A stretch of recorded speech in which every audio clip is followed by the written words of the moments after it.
Live from the drama-free true crime destination. No distractions, no detours, just the facts, the fire, and the focus you deserve. This is Saturday night's main event. And a splendid good evening to you one and all. Welcome to Bethea'S Byte Reloaded, and welcome to this edition of Saturday night's main event. My name is Ernest Bethea, better known as the Last Outlaw, and tonight we raise the curtain on the Theater of Betrayal, where every mask slips, every lie takes center stage, and justice waits in the wings. And trust me, the performances tonight are criminal. Now, let's go ahead and get started with our first case. And I hope you appreciate the intro, the whole theater element.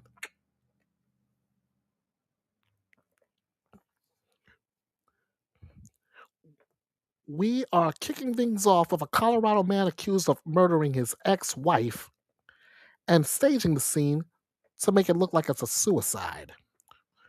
A grand jury in Arapahoe County has indicted 52-year-old Ronald Lowry for first-degree murder in the 2023 death of his estranged wife, Rochelle, at her Bennett home. Lowry is accused of killing his wife and attempting to make it look like a suicide. The indictment says he stood to gain over $1.3 million if her death was ruled a suicide. He's also being charged with stalking, tampering with evidence, and crimes of violence. All are being charged as acts of domestic violence according to a release from the 18th Judicial District. The case stems from Michelle's death in October 2023 after Arapahoe County deputies responded to a welfare check at her home and found her dead with a gunshot wound to her head and a gun laying beneath her shoulder. That's according to the 55-page indictment. She had recently returned from a work trip. Rochelle and Ronald had been in the process of finalizing their divorce at the time of her death. According to the court document, multiple people who knew Rochelle told investigators that she was scared of Ronald and had feared for her life. According to the document, multiple people said they didn't believe she would kill herself. Rochelle's brother Dave Norman told Denver 7 that the whole family was looking to Ron. She was afraid of him, and she told everyone that. She said, if anything happens to me, look to him.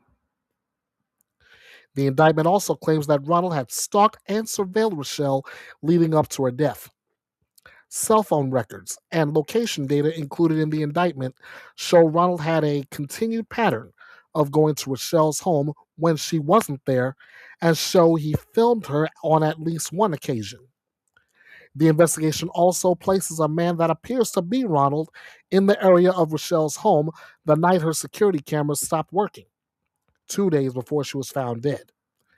His phone was on airplane mode at the time. An analyst concluded the only reason the system would have stopped recording would have had to have been from human intervention, the indictment states. Lowry was booked into the Morgan County Jail on Friday, according to records. Stalking, money. Here's the case overview. Defendant Ronald Lowry, now indicted for the October 2023 death of his estranged wife, Rochelle Lowry, age 42. Her death initially treated as a possible suicide, but lengthy forensic and digital investigation led authorities to conclude that it was a homicide, staged to look like a suicide. Lowry was arrested in Morgan County, where he operated a fishing guide business. Investigators and deputies discovered Rochelle during a welfare check after she missed work. She was found with a single gunshot wound to the head, a handgun placed beneath her shoulder, her phone submerged in water, an unusual suspicious detail, and she had bruising and a forehead hematoma, suggesting prior trauma. Early autopsy findings pointed towards suicide, though the final report initially listed the cause as undetermined. After further review, the medical examiner reclassified the death as a homicide, as he should have. The evidence according to the indictment, outlines a pattern of stalking, surveillance, and manipulation leading up to Rochelle's death. Cell phone and location data show Lowry repeatedly visiting her home when she wasn't there. He allegedly filmed her on at least one occasion, just like I read in the article. Security cameras at her home stopped working 2 days before her death. Investigators concluded this required human intervention. Surveillance footage also captured a man resembling Lowry near her home around the time of the killing. And his phone was on airplane mode, which is a common tactic to avoid location tracking. The indicators for motive, investigators cite two primary motives. Financial gain, of course. Lowry allegedly stood to receive over $1.3 million if Rochelle's death were ruled a suicide. And jealousy and anger. Messages recovered from his phone show hostility, and he had reportedly recorded her with a new romantic interest. Then there's the statements from family and friends. Multiple people close to Rochelle told investigators that Rochelle was afraid of Ronald, and she believed he might harm her. On top of it, Rochelle says explicitly, if anything happens to me, look to him, quote unquote. Her family emphasized she was days away from finalizing their divorce and was excited for a new chapter, making suicide unlikely. So Ronald Lowry is facing a 6-count indictment, including first-degree murder, stalking, and tampering with evidence, and all those crimes of violence are sentence enhancers. They're all acts of domestic violence. So honestly, Ronald Lowry is in deeper trouble than he realizes. He's stalking this woman. He is harassing this woman. He's messing with the evidence that shouldn't have been messed with. And on top of it, by staging it to look like a suicide, had that just been left alone, he would have raked in $1.3 million. Ladies and gentlemen, money is one heck of a motivator for murder. I'll keep an eye on this case and bring you updates when we get it. Next up on this Theater of Betrayal, Act 2. Shanna Gardner imagines slitting her ex's throat in text messages.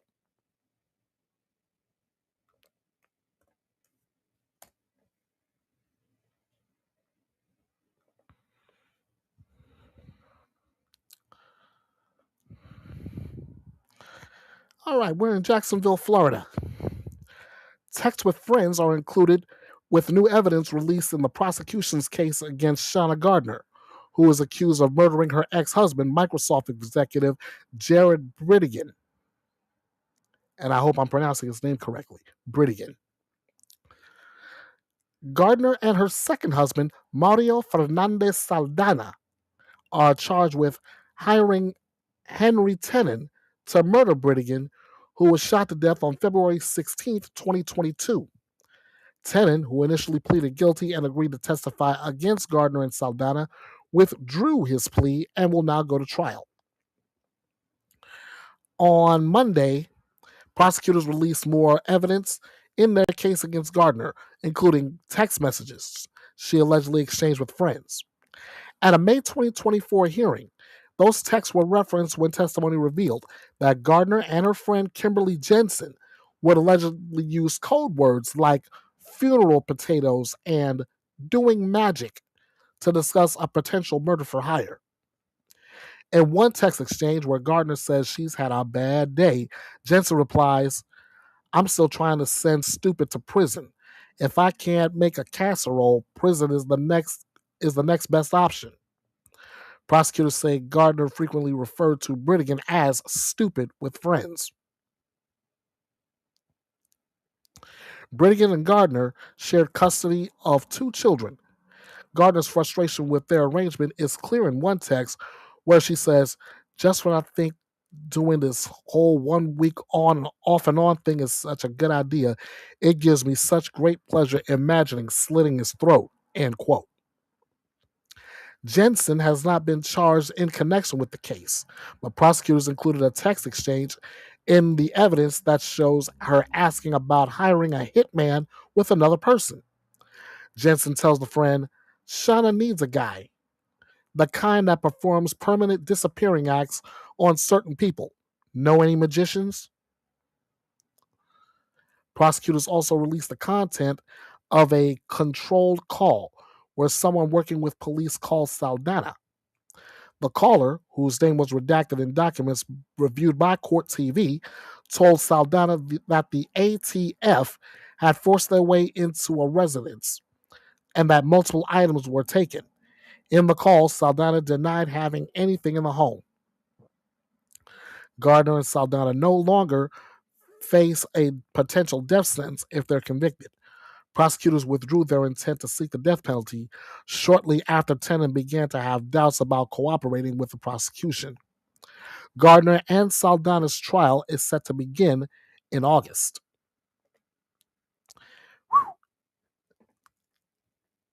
Again, why don't I think money is involved in this somehow? Well, let's go through this case aside from what the article tells us. This development comes from newly released evidence in the on murder for hire case involving Shanna Gardner, her second husband Mario Hernandez Saldana, and alleged triggerman Henry Tennant, all charged in the 2022 killing of Microsoft executive Jared Britigan. The state attorney's office released text messages, interviews, and investigative documents that prosecutors say reveal Gardner's long-standing hostility toward Britigan and her desire to see him harmed. The key evidence is in the text messages. Released texts, some dating back to 2015, show Gardner expressing violent fantasies, including, quote, "It gives me such great pleasure imagining slitting his throat," end quote. Gardner and her friend Kimberly Jensen used coded language such as funeral potatoes and doing magic to refer to harming Britigan. Jensen told another friend, "Shanna needs a guy, the kind that performs permanent disappearing acts on people." Prosecutors argue these messages demonstrate motive, intent, and premeditation, especially now that their cooperating witness, Tennant, has withdrawn his guilty plea. The breakdown of the plot goes like this. Britigan was shot and killed on February 16, 2022, in front of his 2-year-old daughter after stopping to move a tire placed in the road. Investigators say Gardner and Hernandez orchestrated the plot and Tennant was the shooter. The motive centered on custody disputes, financial tension, and deep animosity. You see, just as soon as I broke that down, financial tension was one of the first things to pop up. The newly released texts are being used to fill the gap left by Tennant's withdrawn plea, giving prosecutors circumstantial evidence of Gardner's mindset and alleged planning. A 90-minute police interview with Gardner's friend Kimberly Jensen was also released. The key points is that Jensen acknowledged Gardner's long-term anger toward Britigan. She said Gardner often referred to Britigan as stupid. She discussed Gardner's desire to find someone to help her deal with him. Jensen denied knowing Tennant and questioned whether he seemed capable of being a hitman. Jensen was not charged, but her statements and texts are central to the prosecution's narrative. Right now, Gardner and Hernandez have pleaded not guilty, along with Tennant. Prosecutors withdrew the death penalty after Tennant began wavering on cooperation. The trial is scheduled for August of 2026, and those texts will likely be used to establish motive, intent, Pre-planning, or as it said in the article, premeditation. The deteriorating relationship between Gardner and Britigan. Defense attorneys are expected to argue the messages were venting, not literal intent. Honestly, if you're gonna send text messages like that, you've got to have some kind of seriousness within you. Not only to send those types of messages, but to orchestrate a plot to take somebody else's life. I mean, let's be real. Let's be real about that. And now let's raise the curtain on Act 3, where a body cam reveals an American Idol alum, Wailing, throwing up after his wife was killed, allegedly.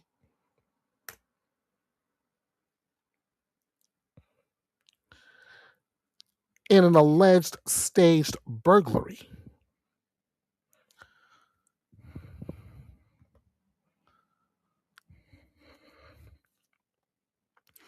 Here's everything we need to know here. Ashley Flynn was found dead in her Ohio home on last week. Body cam footage from the residence showed her husband, Caleb Flynn, frantically crying and seemingly in disbelief about Ashley's killing. He's also calling his mom to tell about Ashley's death, crying as he says, "Mommy, she's gone." Now,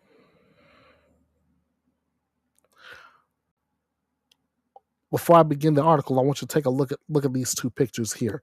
On your left is from the body cam footage of Caleb, and on your right is Caleb with Ashley during happier times.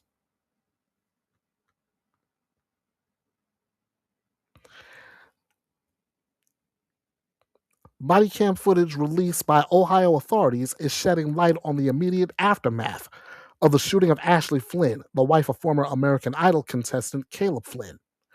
37-year-old Ashley was fatally shot in the Tip City, Ohio residence that she shared with Caleb, police previously said. Her death was initially reported by Caleb in a frantic 911 call where he claimed there had been a break-in. Within 3 days, Caleb was arrested in connection with Ashley's killing. Body cam footage of officers responding to the scene paint a picture of a seemingly grieving, panicked husband, heard loudly crying, at times hyperventilating, and on one occasion throwing up. The footage was released on Monday, March 2nd by the Tip City Police Department and the city of Tip City and reviewed by People magazine.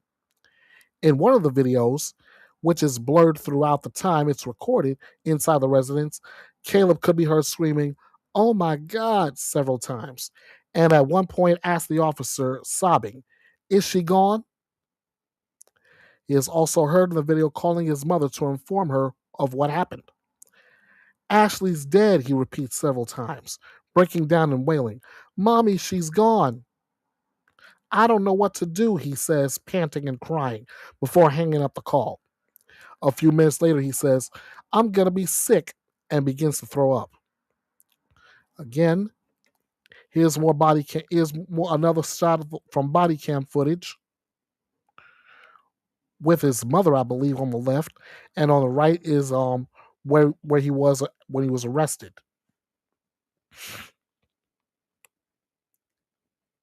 Later in the video, Caleb is seen leaving the residence to see a relative as she arrives. That's not his mother. He stumbles and falls to the ground as he steps out before getting up and hugging the woman, who is also seen crying in shock. The girls don't know, he tells her, before she too breaks down. She is identified in the video as the grandmother of the children. Oh, so I stand corrected yet again. I was right the first time. The grandmother of the children must be, if not his mother, Ashley's mother. The couple shared two daughters who were in the residence at the time of the shooting, according to a 911 call previously released by police, as well as the body cam footage. A GoFundMe has been set up to assist Ashley's daughters. Caleb, who is a contestant on the 12th season of American Idol, has been charged with murder, 2 counts of felonious assault, and 2 counts of tampering with evidence, according to online court records reviewed by People magazine. And he has pleaded not guilty to all of the charges. Wow. You got it. I gotta hand it to him. If he is putting on an act, he did a tremendous job.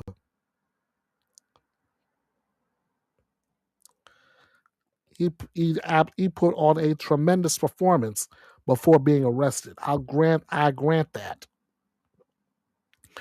But also, this is that point of this article where if I can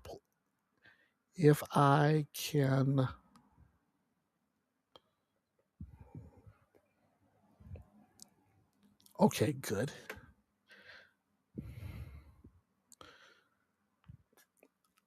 If I can pull up my captions real quick, I have a PSA to go with this article.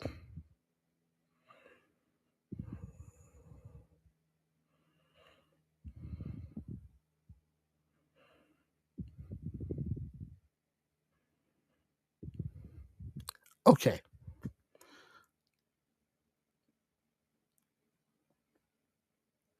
All right, let me go ahead and hit this real quick, and I can go ahead and go with my PSA.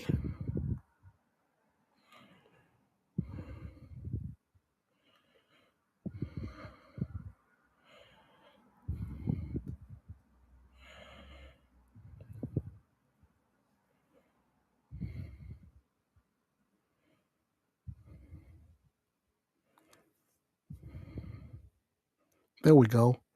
Now the PSA, there's a reason why I pulled that up. This is another case of domestic violence gone fatally wrong.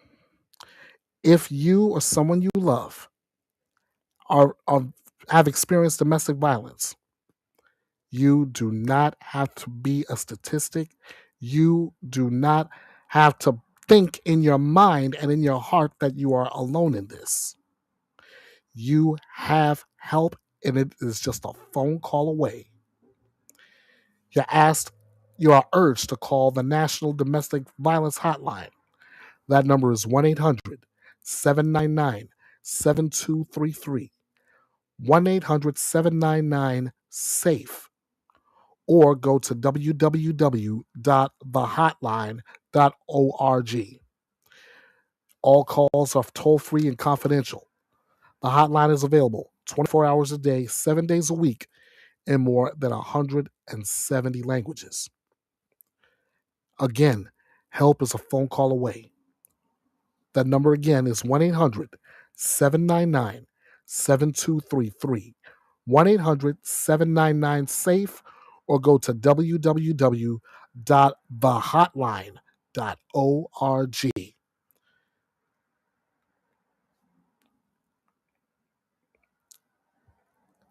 If you need the help, call. Get the help.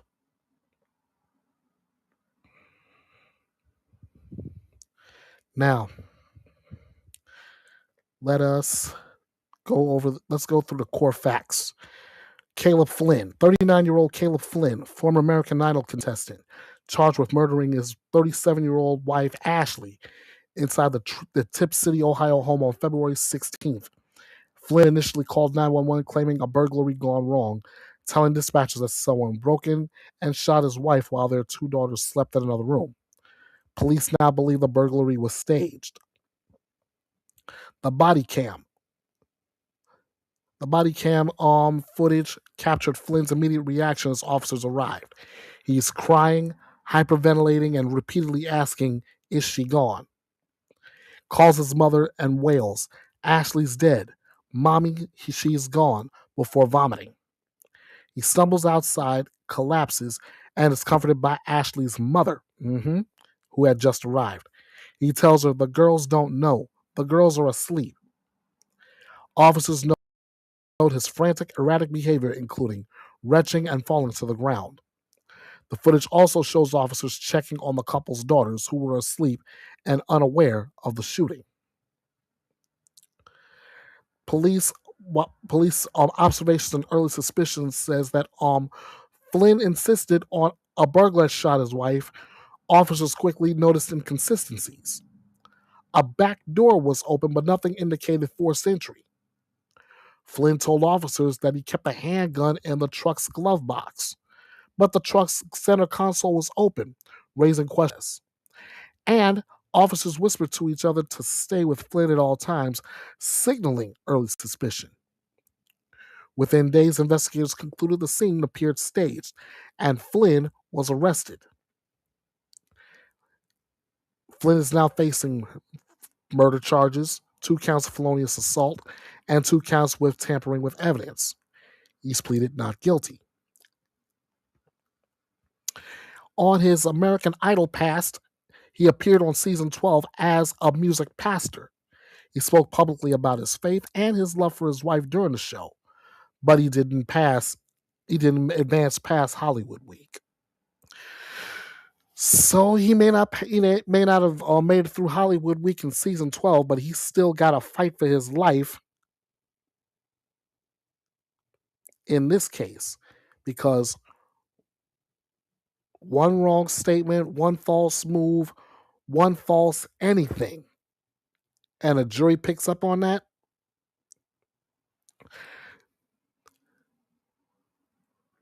that jury is going to find a guilty verdict, and the judge is going to say, this is your life behind bars. That's how I'm seeing that. Act number 4 in this theater of betrayal. Former Louisiana mayor ordered DoorDash after allegedly sexually abusing her son's friend, according to the driver's testimony. Let me get that article set here, and then I shall bring that for your eyes.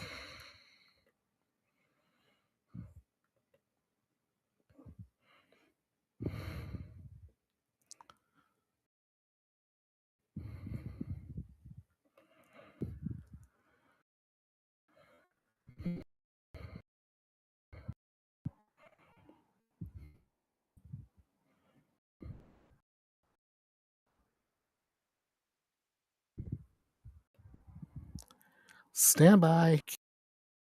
Okay.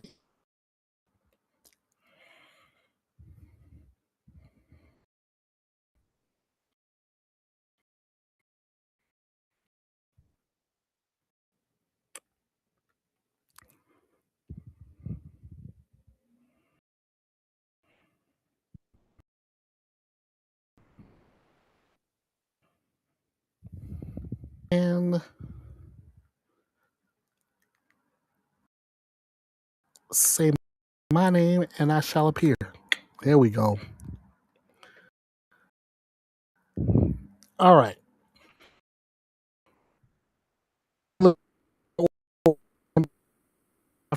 According to the driver,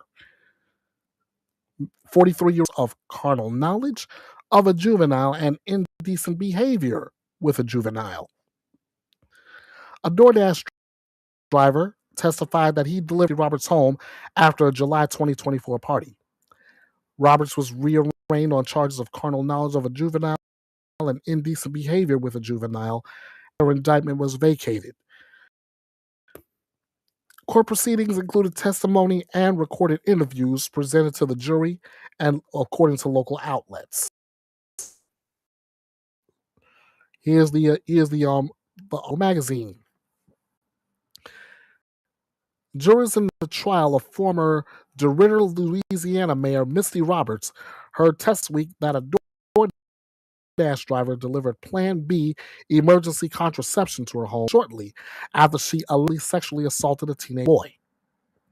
43-year-old Roberts was rearraigned earlier this month on charges of carnal knowledge of a juvenile and indecent behavior with a juvenile, according to Bogard News, KPLC, and the Acadiana Advocate.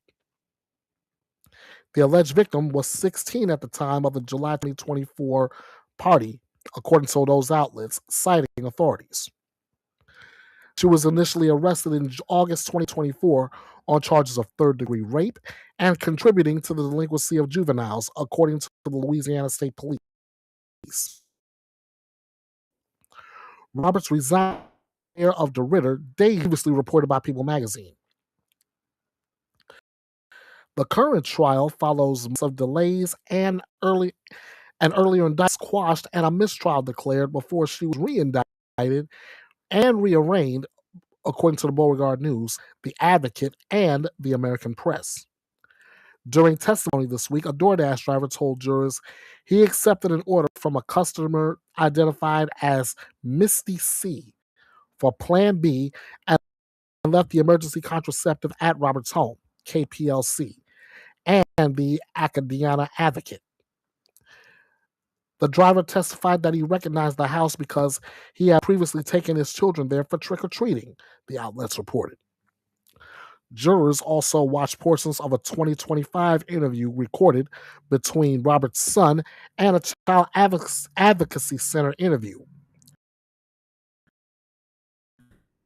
In that interview, he said he saw his mother and his friend having a party, according to the Advocate, the American Press, and Kate.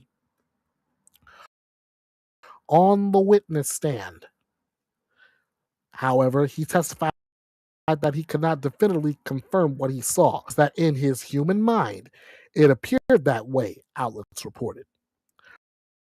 Robert's nephew similarly testified that he believed the two were engaging in sex activity based on their movements, though he had said he did not see any private parts, according to the outlets.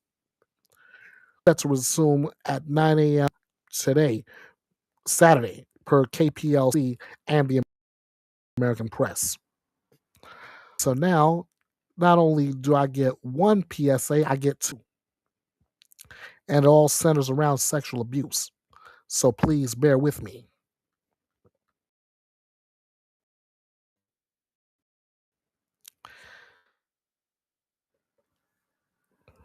All right.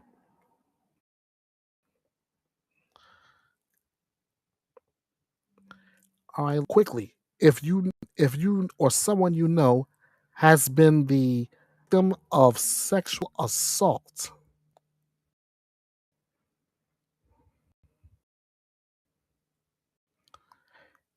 do I have it?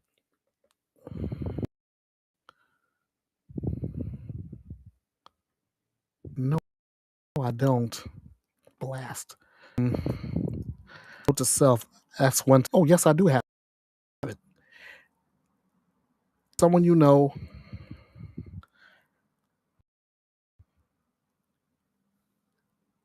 sexual abuse, you are asked to get in contact with the crisis text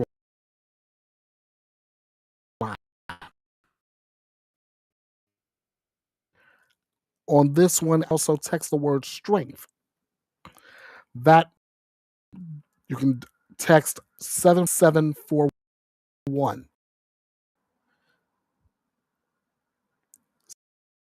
741, the crisis text hotline. Of course, you can remain anonymous. You can be connected to a certified crisis counselor.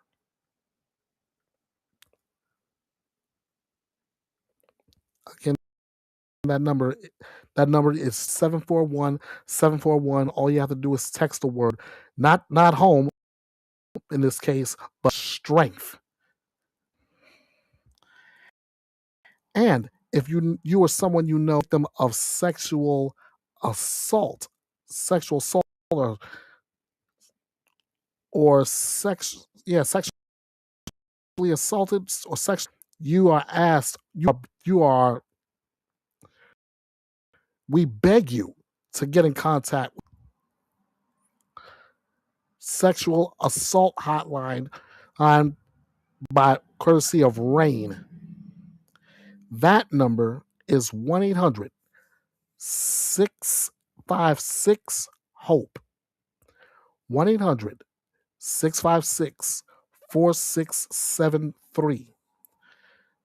There it is on your screen. 1-800-656-HOPE. 1-800-656-4673. Again, this is another one of those numbers that help is available 24 hours a day, 7 days a week, in more than 170 languages. You can reach them by this number, or you can go to www.rainn.org.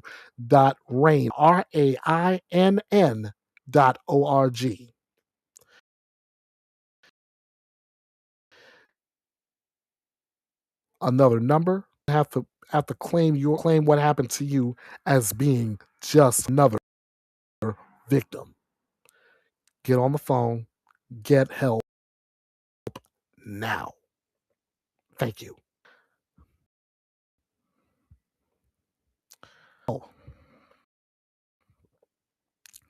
Let's look at this one.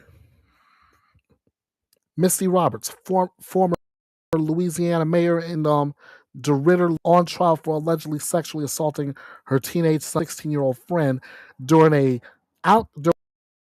an alcohol-fueled pool party in July of 2024. She's facing the carnal knowledge of a juvenile and indecent behavior with a juvenile. She's pleaded not guilty. The case has been marked by delays, including a quashed indictment and a trial, before being rearranged earlier this month. Here's the new key evidence now. A DoorDash driver identified in testimony as Paul Smith told jurors he delivered Plan B emergency contraception to Roberts' home shortly after the alleged sexual encounter. The order was placed in the name of Misty C. The driver recognized the home because he had previously taken children trick-or-treating there. He later connected to the delivery to the allegations after seeing news of Roberts' arrest. Prosecutors also introduced text messages showing the alleged victim's mother asking Roberts whether she was pregnant, and Roberts responded that she was on birth control. They say Roberts later shared a screenshot of that exchange in a group chat and indicated she would also take Plan B. Jurors also heard conflicting accounts from Roberts' own children and nephew. Her son told the child advocacy interviewer in 2025 that he believed he saw his friend engaged in sex through a crack in the window. On the stand, he said he couldn't be certain of what he saw, only that it appeared that way in his human mind. Her daughter testified she saw her mother and the teen on top of each other. Misty Roberts' nephew testified that he believed he saw sexual activity was happening, but based on the movements, but he did not see any private parts.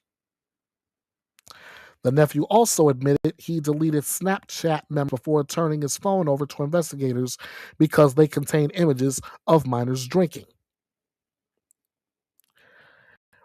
Roberts was first arrested in August 2024 on charges of third-degree rape and contributing to the delinquency of juveniles as mayor days before turning herself in.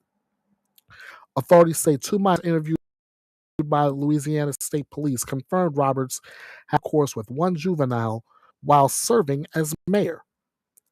The state is using the Plan B delivery as circumstantial evidence of consciousness of guilt. Recorded interviews will show a pattern of behavior and corroboration among witnesses. Party photos showing minors drinking and Roberts in close proximity to the alleged victim. The narrative centers on Roberts hosting an alcohol-fueled environment for minors and then engaging in sexual activity with her son and attempting to conceal or mitigate the consequences. The defense's plan is Roberts maintaining her innocence. Her attorneys have challenged the reliability of the recorded interviews, suggesting portions may have been improperly transcribed or misinterpreted. They emphasize the lack of direct visual confirmation from witnesses.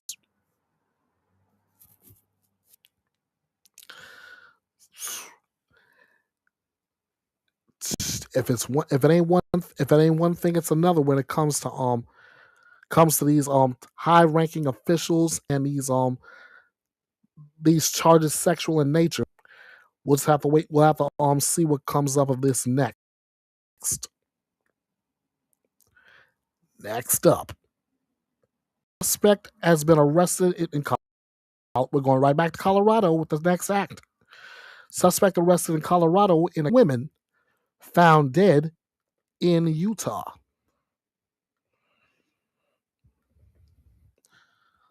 So we're in two places at once.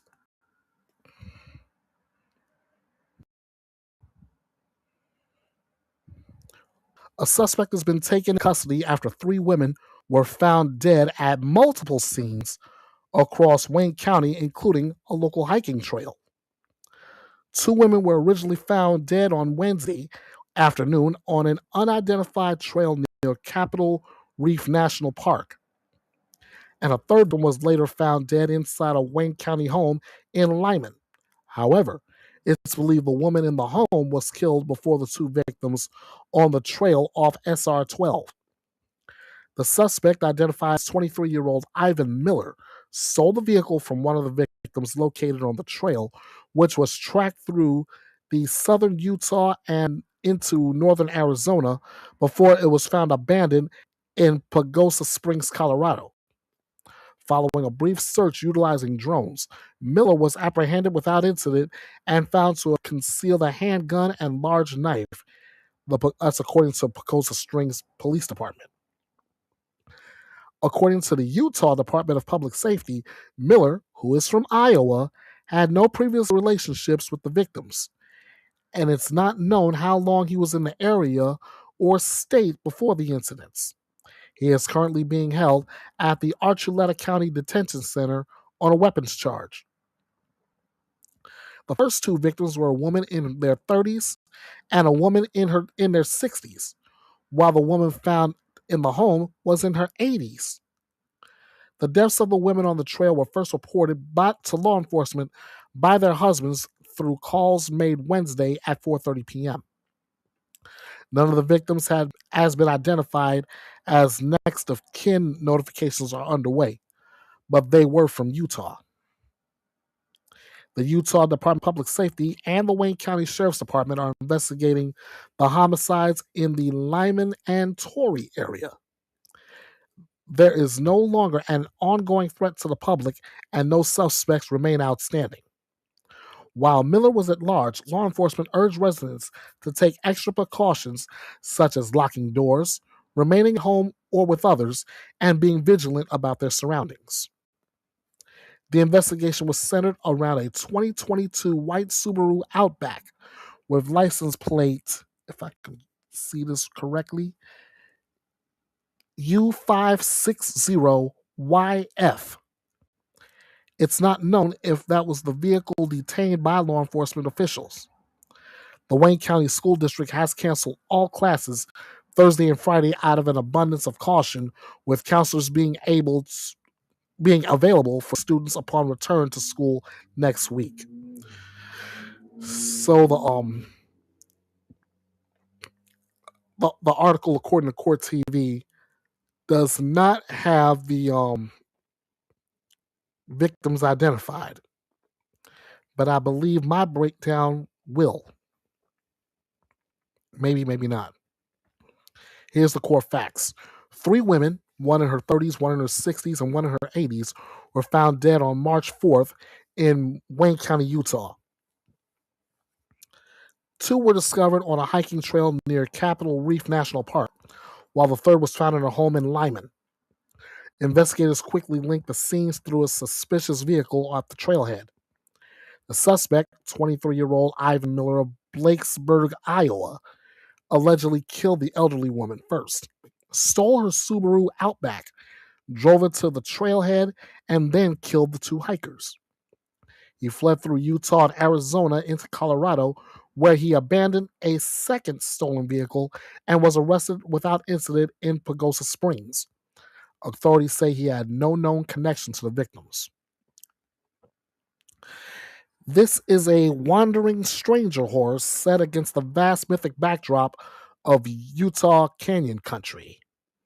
A drifter with no ties to the area arrives, moves through small, trusting communities, and leaves devastation in his wake. The emotional core is the shatterings of safety in a place defined by quiet, open landscapes and tight knit families. The story, as you see, plays like a collision between the American frontier myth and the modern reality of random violence.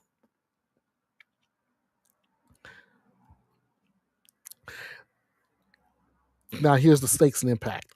Wayne County, a population under 3,000, went into lockdown, schools closed, and residents were told to stay inside. With no known motive or connection, the case taps into fear of unpredictability. The chase across Utah, Arizona, and Colorado adds scale and urgency in this multi-state manhunt. And Miller faces 3 counts of aggravated murder, with investigators still probing motive and background.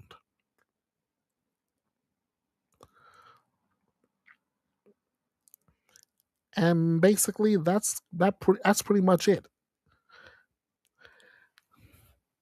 That's pretty much it on that case. We'll see let's see what the next steps are when that case is brought up again.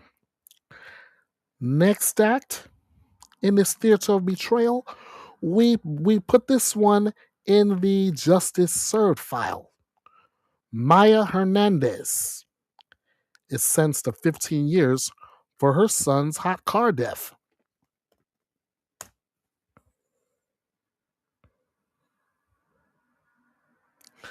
15 years.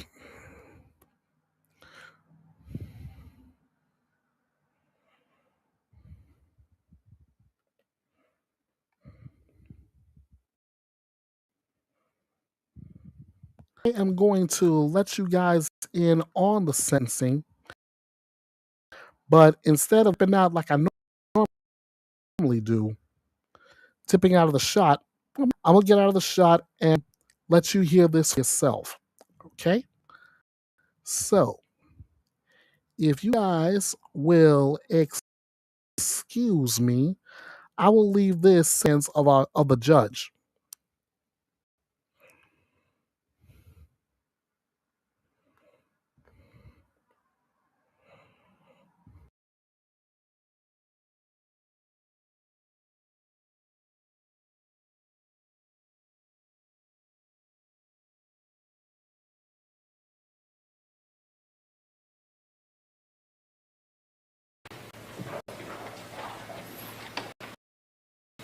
I'm going to read the appeal right. It was a verdict, even though there's a plea. I think I still have to. Okay.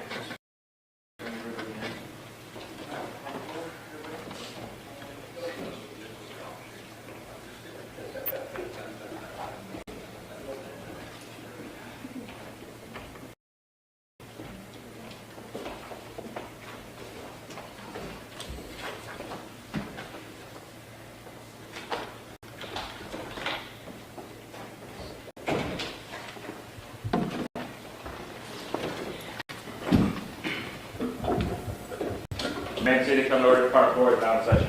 Okay, good morning, everybody. Good morning. Good morning. This is the time and place for sentencing for Maya Hernandez in case BF 205702.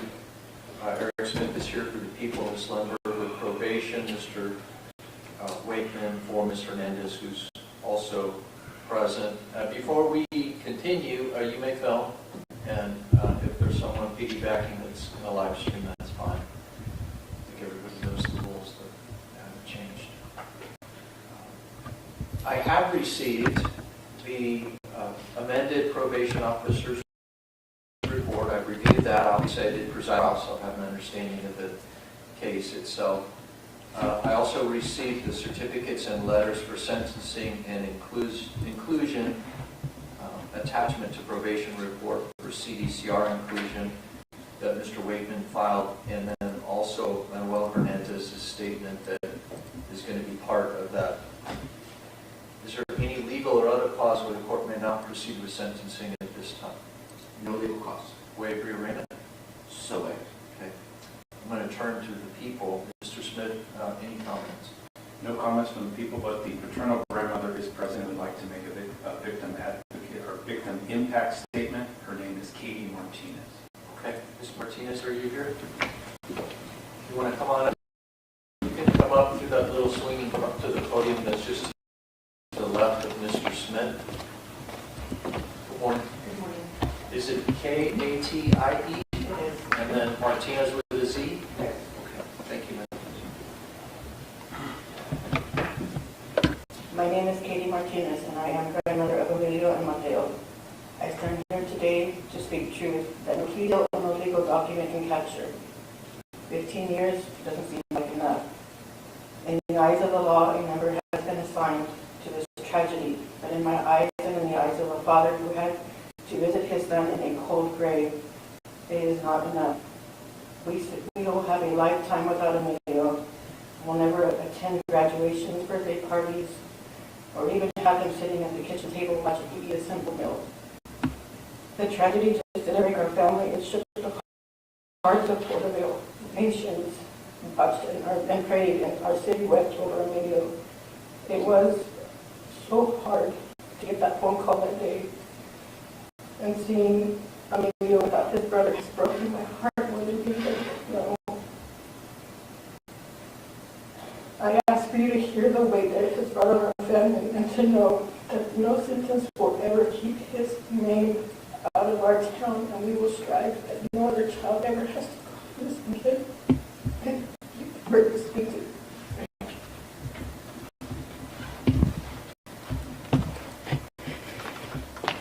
Mr. Smith, anything further? Nothing further, Your Honor. And Ms. Lundberg, we did speak briefly before we went on the record, but there's no changes to the report other than the one topographical address. Yes, Your Honor. Mr. Wakeman, Nothing further, sir. waive rearrangement. So waived. Mr. Hernandez, are you ready to be sentenced? I've indicated what I've reviewed. I've also considered factors in aggravation and mitigation. As we know, we did have a jury trial. There was a partial verdict in this case. So we have a verdict, and then there was a resolution reached between the people of the state of California and Hernandez through her attorney and with her attorney earlier, and that's how we reached the point that we're at here. Credits are 250 actual, 37 good in work, for a total of 287. That's on a 15% basis calculation.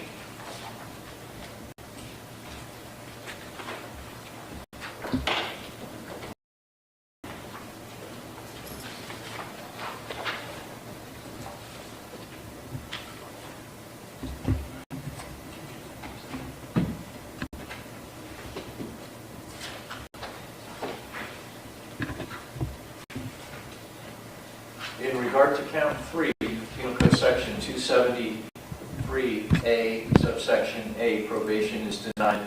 You are sentenced to the Department of Corrections for the upper term of 6 years. That is enhanced years pursuant to Section 12022.7D of the Penal Code, and that sentence is further enhanced by 4 years pursuant to Section 12022.95 of the Penal Code.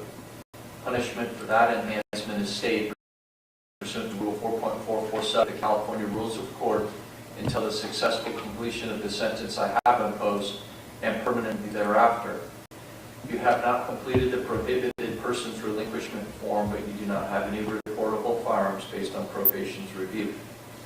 You are to pay restitution pursuant to Penal Code Section 1202.4F in an amount to be determined to the Probation Department at the direction of the court for financial responsibility for the death and associated expenses and costs for Emilio, and then also for Mateo.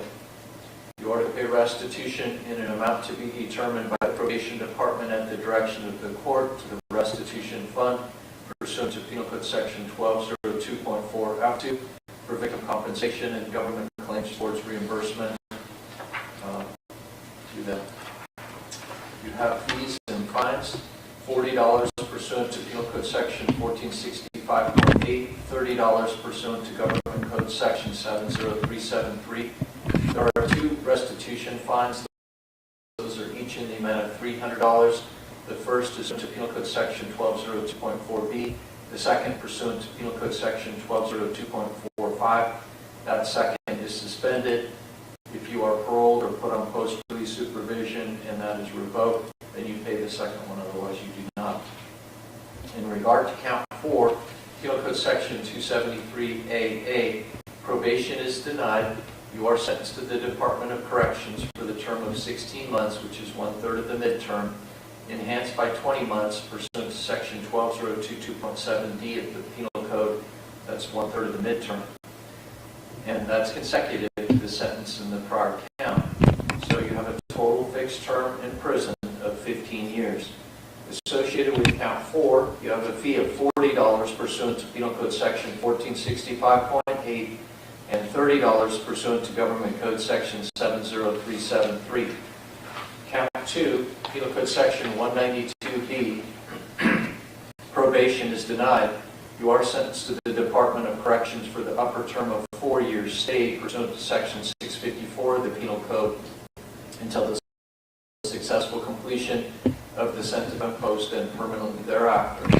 Associated with count 2, you have a fee of $40 pursuant to Penal Code Section 1465.8 and $30 pursuant to Government Code Section 70373.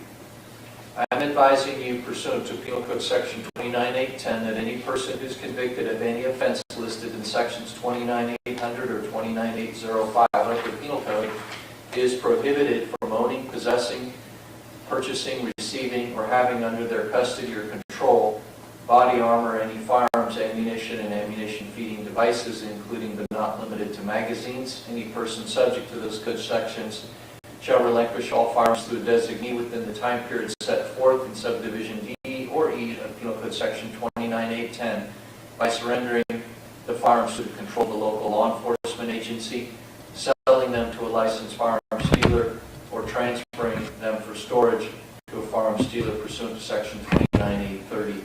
I'm obligated to read that to you. Obviously, there's no firearms involved here, and there's no allegation of had any firearms, period. So now I'm sentencing you to prison. That is the sentence that I've given. That's the sentence that you agreed to for the 15-year prison sentence. I'm going to read to you your appeal rights because there was a verdict here in this case, partially from the jury, and then I just have some brief comments, and then our sentence will conclude.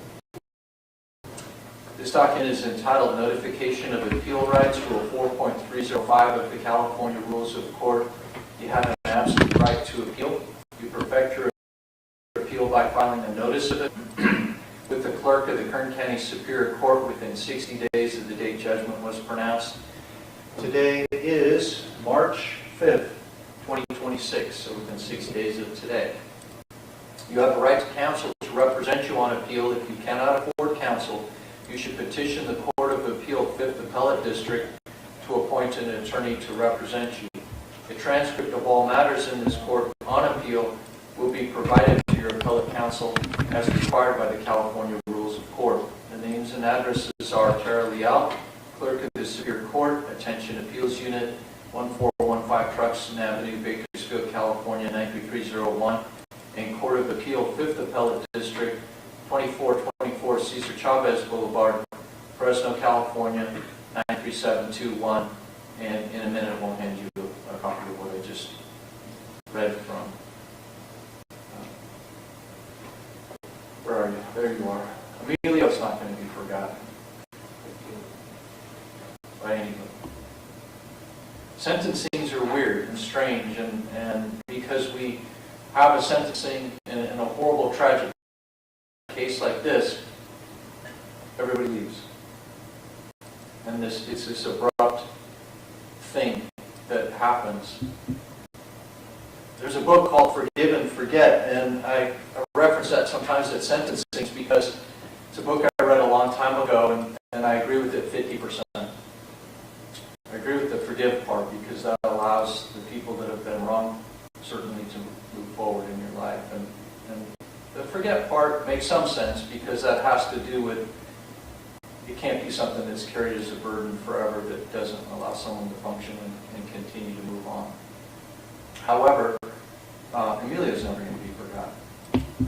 And our justice system, our court of law doesn't change what's happened. It is only within the confines of the law.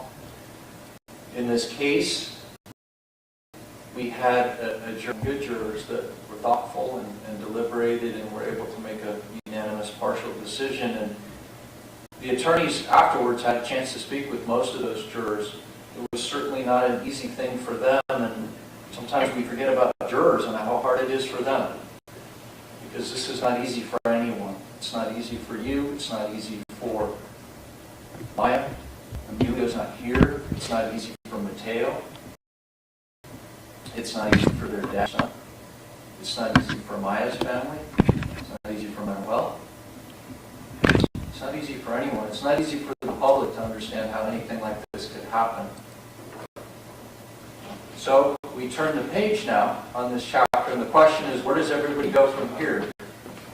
And I hope that there's some peace for everyone, because that's the only way to move forward. Maya will be going to prison. Maya already has a life sentence because of the loss of Emilio. And I hope as everyone leaves here today that what isn't forgotten is, and it won't be, Emilio won't be forgotten. But this can't happen again. So I'm remanding you now back to the custody sheriff and then the Department of Corrections to serve your time.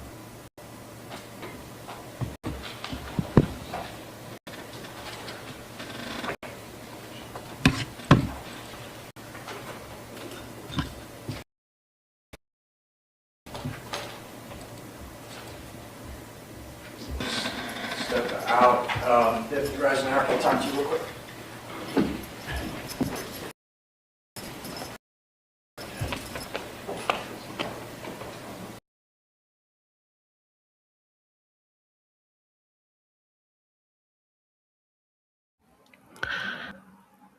And the judge says exactly what I was thinking. This could never happen again. California mother who pleaded guilty to involuntary manslaughter after leaving her children in a hot car to visit a medical spa, sentenced to prison. Maya Hernandez pleaded no contest to involuntary manslaughter and 2 enhancements to allegations of child cruelty. That plea came following a mistrial after a jury could not return a unanimous verdict on second-degree murder or involuntary manslaughter charges. Hernandez was sentenced in line with the agreement she reached with the prosecutors, 15 years in prison and 2 strikes on her record. Hernandez was arrested in June 2025 after leaving her 1 and 2-year-old children alone in a hot car on a hot and sunny day. 1-year-old Emilio Gutierrez was pronounced dead at a hospital with an internal temperature of 107 degrees. The older child survived and was placed into protective custody. At her trial, Hernandez testified that she packed her sons in the car and intentionally left them with snacks while she went into the medical spa. While Hernandez left the children in the locked car with the vehicle running and the AC set to 60 degrees, the car is designed to shut off after 1 hour of inactivity. While court documents indicated Hernandez's procedure only took 15 to 20 minutes, the children were left in the car for nearly 2 hours. Hernandez said it wasn't until after her son's death that she began to understand the consequences of her decisions. 15 years doesn't seem like enough, Martinez, Emilio's paternal grandmother, said Thursday. In my eyes and in the eyes of a father who had to visit his son in a cold grave, it is not enough. Maya is going to prison. She already has a life sentence because of the loss of Emilio, Judge Charles Bremer said as he handed down the sentence. Emilio won't be forgotten. And I tend to agree with the judge on that, but I also tend to agree with the paternal grandmother of Emilio. Maya Hernandez left her one-year-old son Emilio and 2-year-old son Mateo in a parked car for more than 2.5 hours during a cosmetic procedure in Bakersfield. The air conditioning No, no, the air. No, no. It says on mine that the air conditioning failed after about an hour, but I correct that.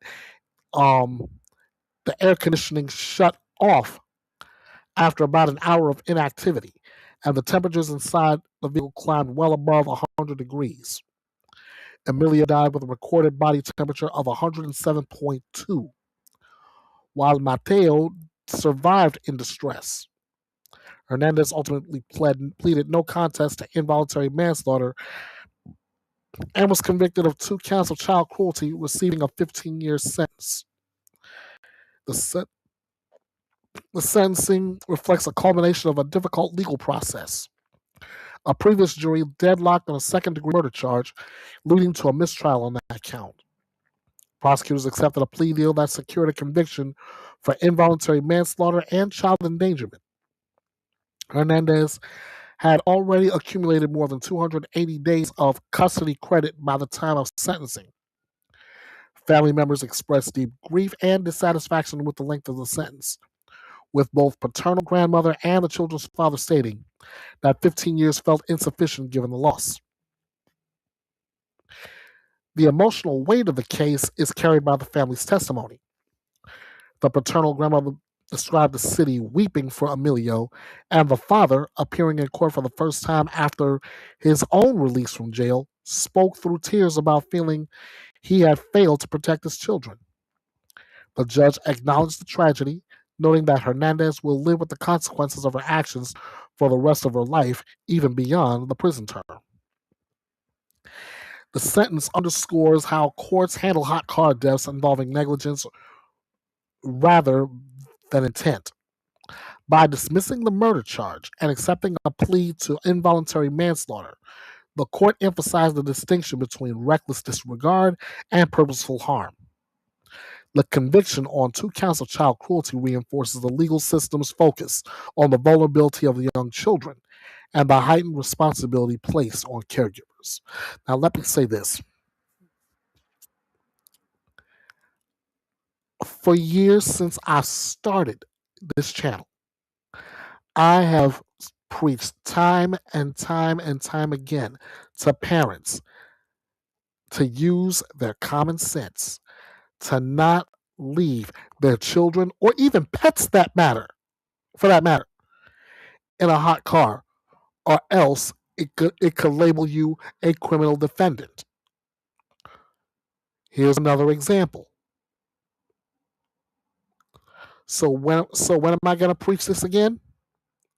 Right around Memorial Day this year.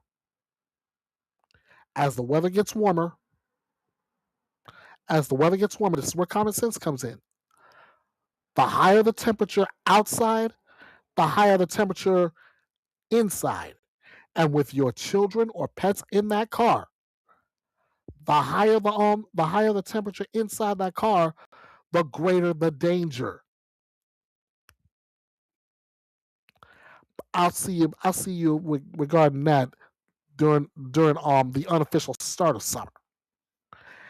Our last act in this theater of betrayal is a judge showing absolutely no mercy for Nikita Kassab at the sentencing for his parents' murders.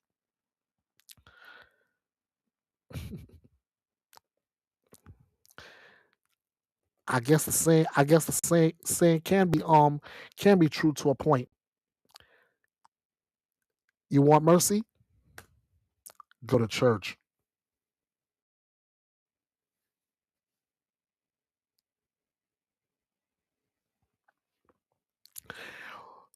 Our last act takes place in Waukesha, Wisconsin. A judge showed no mercy to Kassab as he handed down a life sentence without the possibility of parole to a teenager who murdered his parents. 18-year-old Kassab pleaded guilty to 2 counts of intentional homicide for the gruesome murders of his mother, Tatiana Kassab, and stepfather, Donald Mayer. While the charges carried a mandatory life sentence, the judge had the discretion of whether to allow for extended release after an initial sentence. Kassab said in court on Thursday, "What I did was vile. What I did was thoughtless. What I did was wrong." I'll reserve my commentary for later. Prosecutors said Kassab shot both victims to death in their Wisconsin home on February 11, 2025, and then lived with the bodies for 2 weeks while he continued to work on a terrorist plot. Kassab became obsessed with terrorism after 6 people were killed in a deadly attack at a Christmas market in Germany on December 20th, 2025. Kassab said in court, "The truth is, I became obsessed with hateful thoughts and feelings. I thought the world was a sick, evil place." Kassab joined chat rooms where he began talking to people about a plot to attack the United States. "I thought I was part of a revolution," he said, "part of a war, and I told myself that bad things had to happen in war." Prosecutors said it isn't clear where the plan to kill his parents came from. But after murdering his parents, Kassab stole money from their bank accounts to buy supplies for his planned attack using Bitcoin. Kassab sent more than $8,700 to buy a fake license plate, a drone, and explosives to place on the drone. Kassab's ultimate plan, prosecutors say, was to unleash the drone and the explosive to kill President Donald Trump. Referring to his parents as the Tuesday thing, prosecutors said in an interview with federal agents, Kassab said he was waiting for instructions on how to carry out the plan when he wound up doing the Tuesday thing. But the plan was all a hoax, prosecutors say. After an extensive federal investigation, no arrests were made. Investigators say the people Kassab had been talking to never intended to supply him with anything and only saw him as an easy mark. Kassab, who came to the United States with his mother from Moldova, was described by the prosecution as a kid who had it all, including a loving mother and stepfather who gave him a safe home and anything he needed. "I know that my mom and Donald were kind, loving people. They were people who took care of me. They were people who took care of others," Kassab said in his sentencing. "The person I chose to kill was the person who loved me no matter what. I miss my mom. I would much rather be with her and my stepdad, now in heaven, than being on earth." While Kassab's defense attorney urged the judge to see Kassab as a vulnerable child with capacity for change who has already dedicated his life to Jesus Christ while behind bars, Judge Ralph Ramirez wasn't persuaded. "I choose to find he's not eligible for release for extended supervision," Judge Ramirez ruled. "I do not know, given what happened here, when or if or whether a profound or significant change can occur." The judge suggested that with good behavior, Kassab would be able to move around within the framework of the prison system to gain privileges. Yo.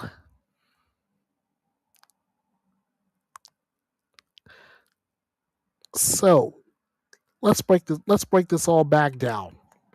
The core facts: 18-year-old Nikita Kassab pleaded guilty to 2 counts of first-degree intentional homicide for killing his mother, Tatiana Kassab, and stepfather, Donald Mayer, in the Waukesha, Wisconsin home in February 2025. He shot Mayer once in the back of the head while he worked at his desk and shot Tatiana 3 times as she walked through the door. He then lived with the bodies for nearly 2 weeks, stole money, jewelry, passports, and the family dog and fled the state. He was arrested in Kansas. Kassab was sentenced to life in prison without the possibility of parole, with the judge explicitly refusing any chance of extended supervision. This story here. This is a story of ideological radicalization colliding with intimate betrayal. A teenager who once appeared to be a high achieving student descended into extremist fantasies, convinced he was a part of a revolution. The murders weren't impulsive. They were calculated, cold, and tied to a delusional plot to assassinate a political figure. The emotional core is shattering of the parent-child bond, replaced by a warped worldview that turned the people who loved him most into obstacles.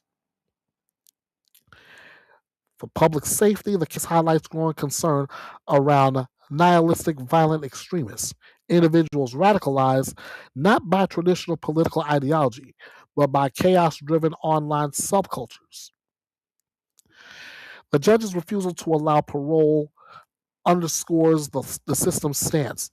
Some crimes are so calculated and so devoid of remorse at the time of commission that society cannot risk release. And Waukesha residents endured a case that blended domestic horror with extremist ideology, leaving a lingering sense of disbelief.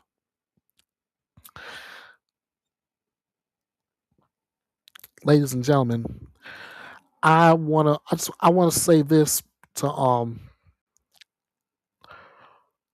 say that it's one thing to have a belief system that the world is in a bad place. I get that. I believe that. I believe that a lot every day. But it's a whole different thing